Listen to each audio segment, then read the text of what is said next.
Yes, look, I think the certainly the United States and other Western countries, to the extent that they're willing to take a stand, uh, face a kind of a dilemma.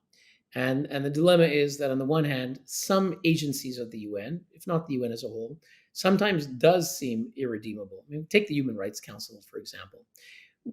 We've asked, our organization asked for minimal action by Western countries, namely, when they have been electing in recent years, but I think it was a year ago, they elected China as a member of the Human Rights Council, and Cuba, and just a few days ago, they elected Egypt, Iraq, Vietnam, Pakistan. In previous years, they repeatedly elected Russia. They had repeatedly elected the Maduro regime and his successor. Um, sorry, Chavez, the Chavez regime and his successor, Maduro. When these things happened, all we asked from the Western countries is, we know you're going to lose the vote in most cases, but at least speak out, uh, go on record that this is wrong, and say it. And in that way, you could at a minimum try to deny them the false badge of legitimacy that they seek. The reason that these regimes do it is because there's propaganda value both externally abroad and internally. When Egypt got elected to the Human Rights Council, when China got elected to the Human Rights Council, the first thing they did is publish messages abroad saying this shows how the international community respects us as a serious stakeholder and positive contributor when it comes to human rights.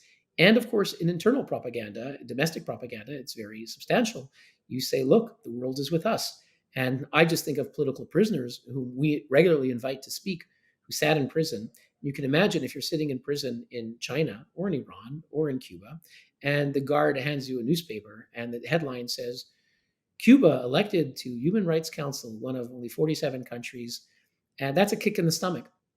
That's a kick in the stomach. So it undermines the spirit of those who are seeking uh, democracy, reform, change, um, and of course it's used abroad. I remember the Saudi Arabia was asked once in Canada about the Saudi ambassador was asked about some of their policies. This is going back 10, 15 years ago, and the Saudi ambassador's answer was, "Didn't you see?